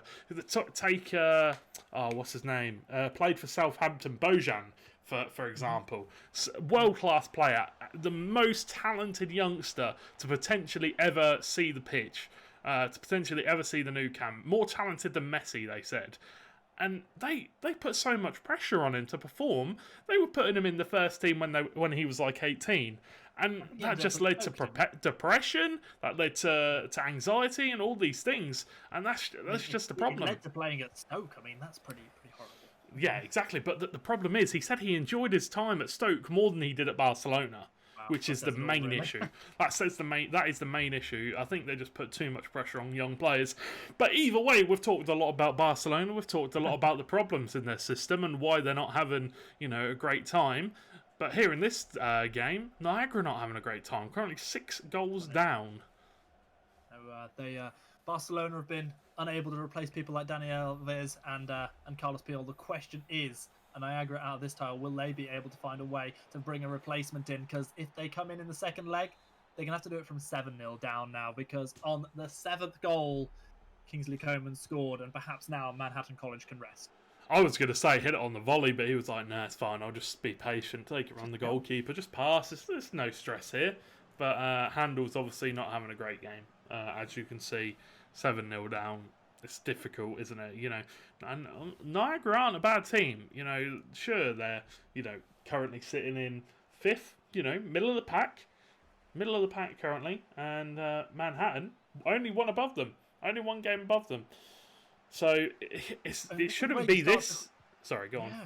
I'm sorry, I was just going to say, this is where you start to think about goal difference as well, because it could become relevant as we get towards the knockout phase. Oh, it could be. It definitely could be. But the problem currently for me is it should be such a close game looking at the standings, but it's not. Like, I genuinely don't understand what's going on here. It's like ever since we've hit FIFA 21 in this new split, everybody's just kind of forgotten how to play the game. I think there's another problem as well, which I'll come to in a moment as we just watch this attack. Is going to be a free kick right on the edge of the box. Opportunity for Griezmann to find his hat-trick. There could be. Is he going to put it over the wall? There is a player on the line. We shall see. if he can put it in the back of the net. It's now Pogba play, going to go back onto the line. A little bit of a scumbag move. I'm not a huge fan of it. I think you should leave your keeper to do that. It's unrealistic.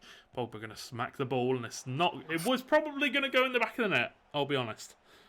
And that's why you do it. Scumbag or not, it is going to work out nicely for Niagara as they don't fall 8 behind. They stem some of the bleeding, but with seconds left on the clock, another opportunity for a goal to be scored. Blocked by Allison, but nodded home. It's 8-0 going into the second leg.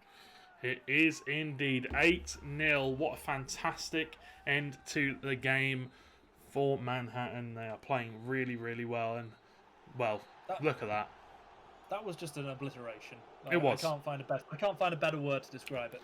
Neither can I. But either way, it will be the end of that game. It will be 8-0. And we are going to go to a very quick break while we try and get into the second game. And then we'll bring you back for the Niagara versus Manhattan action.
Hello, ladies and gentlemen, and welcome back to EGF Season 2.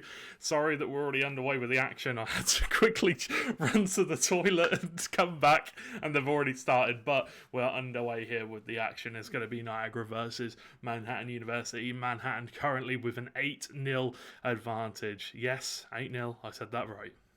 Yeah, you did. It was a little bit of a toilet game from Niagara last time around. They'll be expecting much better this time around. We are again seeing fronts against Liverpool. Again, Manhattan playing as fronts, I believe, and it's Niagara who are trying to bring the ball forward, trying to actually find themselves a goal to do to their opposition what was done to them in the first leg.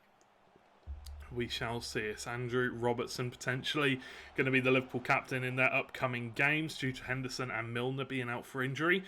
One of them on the ball, going to look for the long shot, but that's always going to be blocked, isn't it? Let's be honest. Salah on the ball now, tries to give it to Jota, but can't quite find him, and straight down the other end come Manhattan University.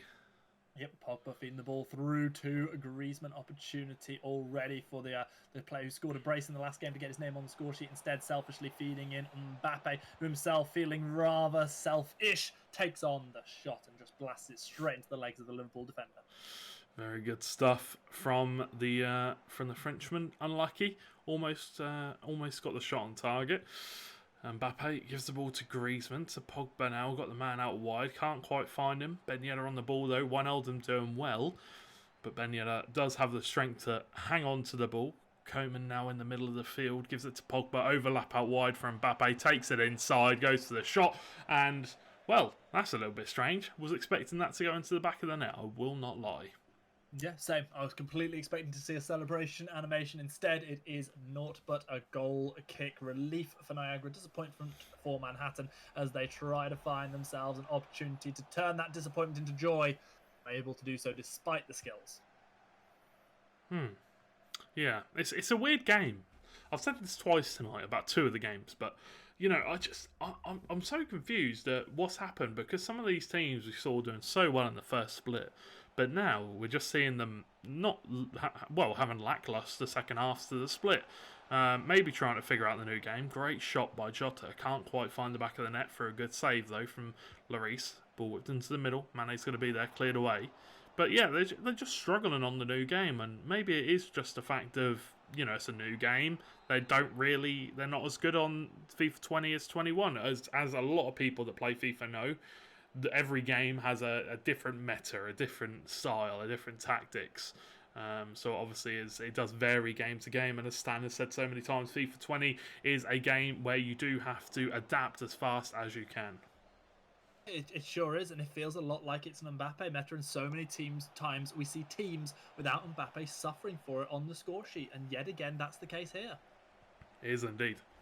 It is indeed, and Wijnaldum looking to come forward here for Liverpool, for Niagara, as it's currently doing better than they did in the first game, still 0-0. At the halfway point of the last game, it was 5-0, so obviously doing a lot better here to keep the clean sheet so far. Bobby Firmino on the ball now, looking to get it in behind, but can't quite find any sort of advantage again. And just such good defending from the France team from Manhattan College. Realistically, it's hard to see Niagara being able to fight back and come back from this 8-0 deficit, but if they can at least get themselves a goal or two, just reduce this goal difference, go back with a bit of pride and a slightly better standing in the table for their goal difference, I'm sure that'd feel a little bit better for them. Opportunity now. Jordan Henderson plays the ball inside Diogo Jota. He is going to step forward, trying to pinch the ball off Mendy, but unable to do so. Yeah, unable to do so once again. It's unfortunate. It's much a situation of, you know, Manhattan are playing really well, but you know, Niagara are just struggling to break down their defence. They're struggling to get the ball in behind, or to maybe move the ball fast enough, or, you know, to turn, maybe second guessing themselves. I'm not too sure, but much better in this game. Oh, 1,000,000% much better in this game. I'm pretty sure it was 4-0 at this point last game. Very easily to do, yeah. Yeah, so obviously much better, but Pogba coming forward with the ball, gives it to Kylian Mbappe, potentially going to get a chance here. Mbappe, has he got the pace? Robertson does really well, to be fair. Robertson's one of those players that isn't really used very heavily in Ultimate Team. He has really low jumping, and jumping's very important in this game when it comes to winning the ball back from goal kicks and from corners. If you have players with really low jumping, you're going to have a hard time at corners. That makes complete sense. Of course, he has his advantages in terms of real life, what he can do as a wing back who just rushes forward, delivers these fantastic balls in the box, much like Alexander Arnold, but it doesn't work out quite so well in FIFA. Another attack being broken apart again by the French defence, who have been excellent. The counter-attack is smooth. Mbappe running forward to the ball. He's got Griezmann in support, tries to find him. Their head is going to be there, but Alisson able to claim this one easily. I have a question for you, George. What's the first FIFA game you remember playing in terms of like years and stuff? 98. Oh, really? Interesting. I honestly didn't expect it to go back that far.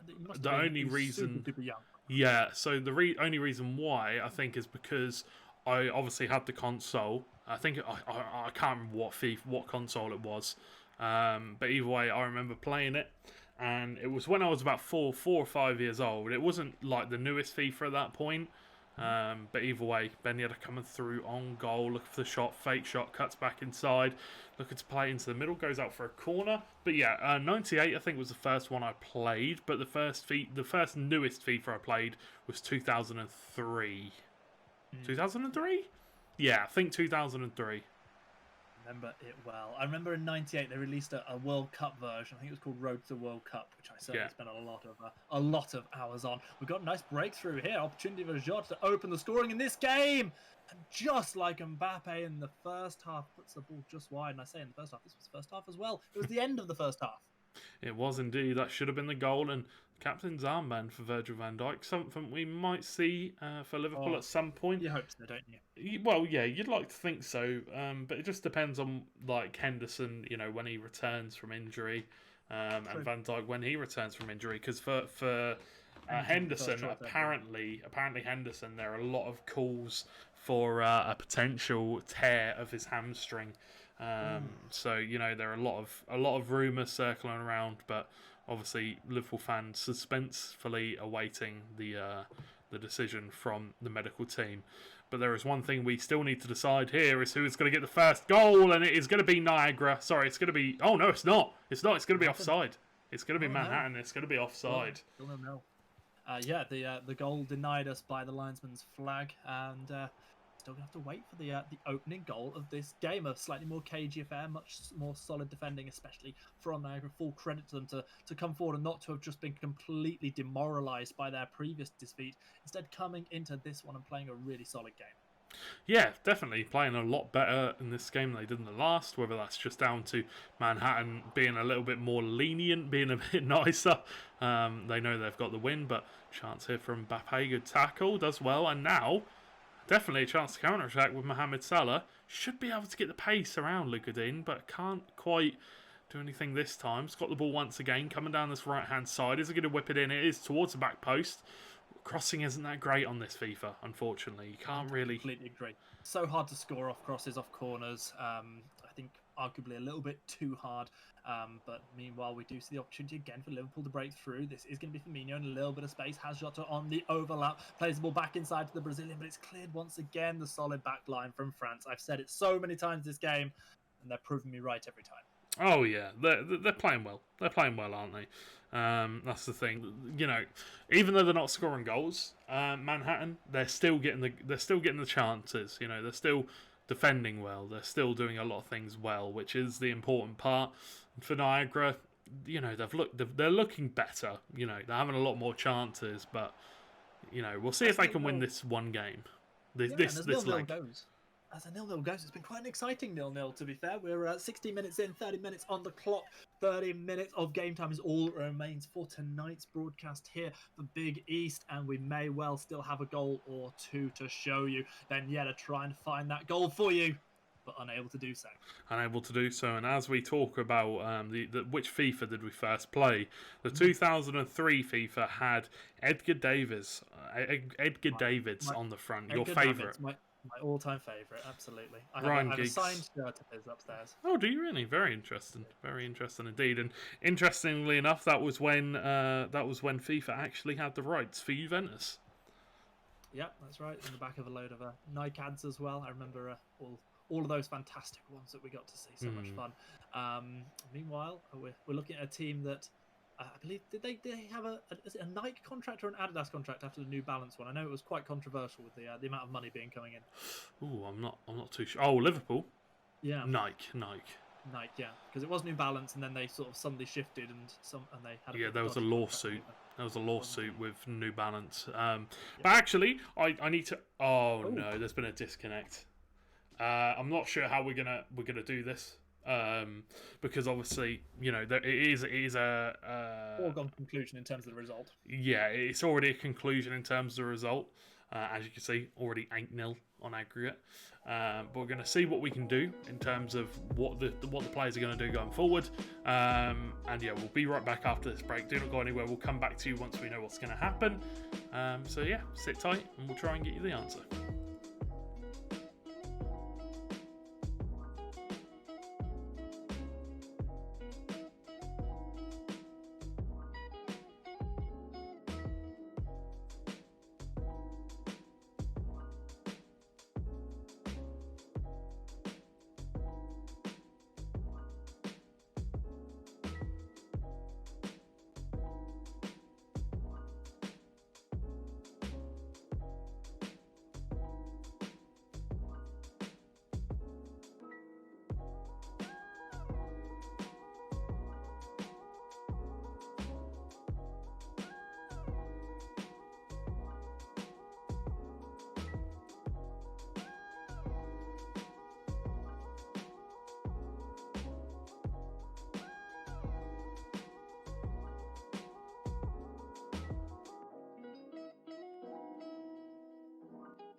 So, ladies and gentlemen, boys and girls, welcome back to EGFC Season 2, Niagara versus Manhattan College. It's currently 8-0 to Manhattan on aggregate. As you know, we disconnected from the game in the 60th minute. So what we're going to do is we're just going to do one extra half.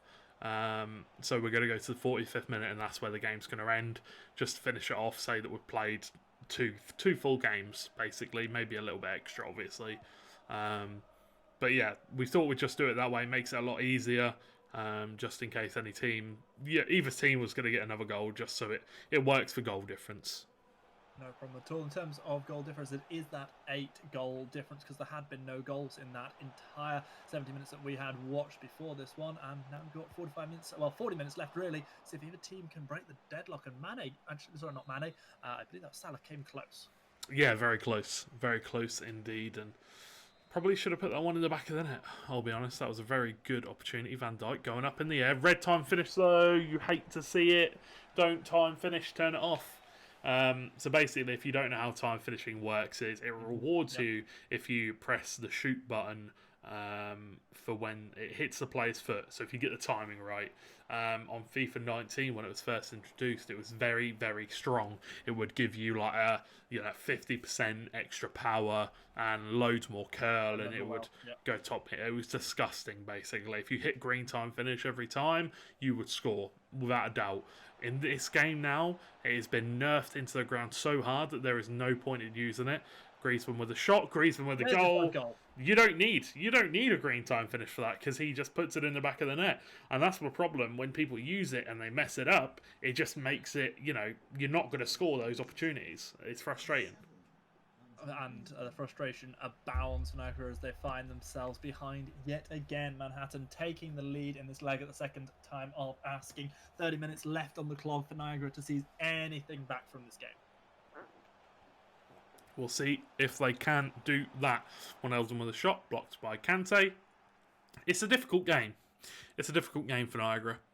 Obviously we've had the disconnection issues as well, which don't help.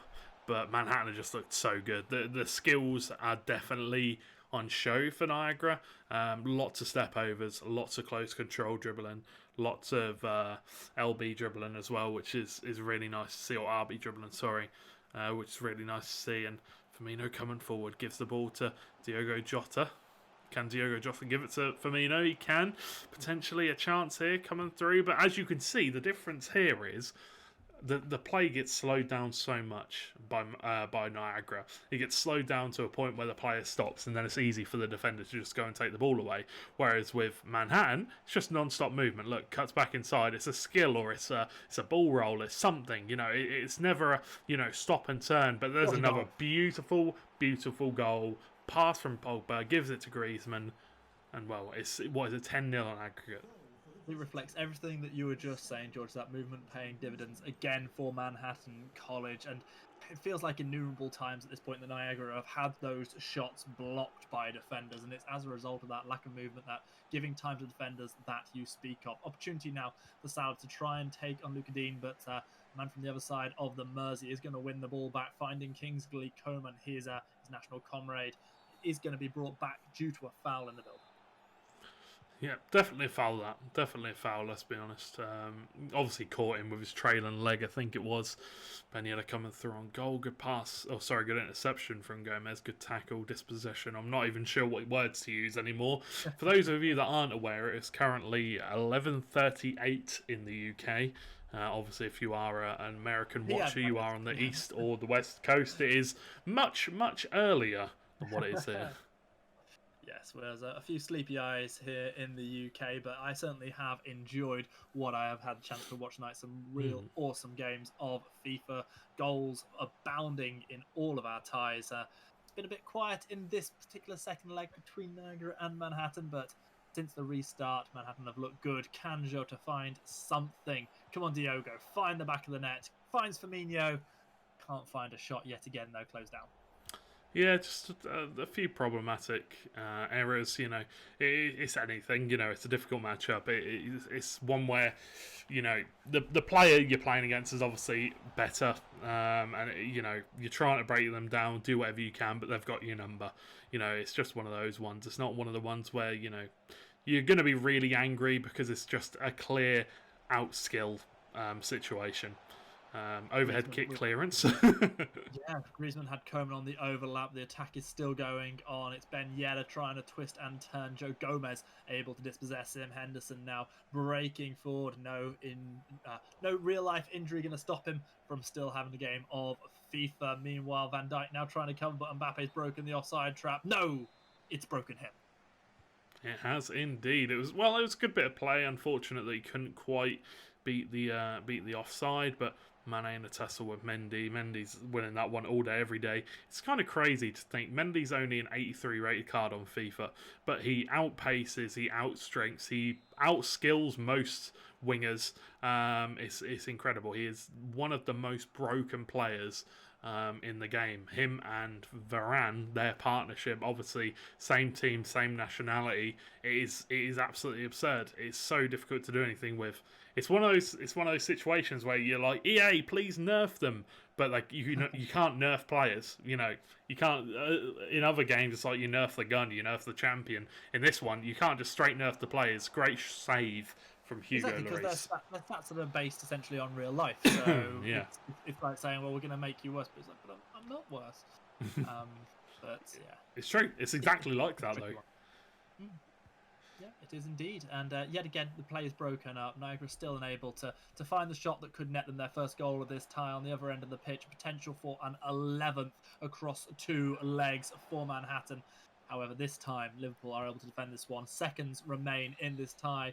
The referee's whistle is at his lips, and we are going to see the conclusion of what has been a dominant showing. 10-0 on aggregate for Manhattan College. And the full-time whistle surely must go. There it is. That's the game. That's the end of our broadcast games for the evening, and we ended on an absolute dominant showing from Manhattan. We did indeed. Sorry, I got something in my throat. As you could hear, I was coughing a little bit during that game. But either way... It's a very emotional time for us. Oh, it is. It is. The end of a broadcast. It's always emotional.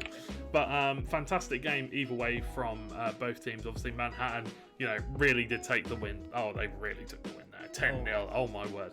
Niagara, obviously, commiserations to them. Unlucky. Go again next week is all I can say. But fantastic games from all the teams around the grounds today. Xavier, William & Mary, GG to Fairfield and St. John's, and to Manhattan and Niagara. Obviously, if you did miss any of the scores, Xavier with a 4-2 win against William & Mary, Fairfield with a 12-5 win against St. John's, and Manhattan with a 10-0 win against Niagara. Fantastic games all round from all of the teams. But that is all from us today here at EGF Season 2. It's almost come to an end. We've got the championships just an arm's reach away. But either way, my name has been George GNC Overton. You can check me out on Twitter down below there. This has been the ever beautiful Stan Greyheart Barker. You can follow him at Greyheart99 on Twitter. Any final words for the people, Stan? Well, Marquette had a bye today. I'm going to say bye for now. Bye for now. Catch you next week. Peace.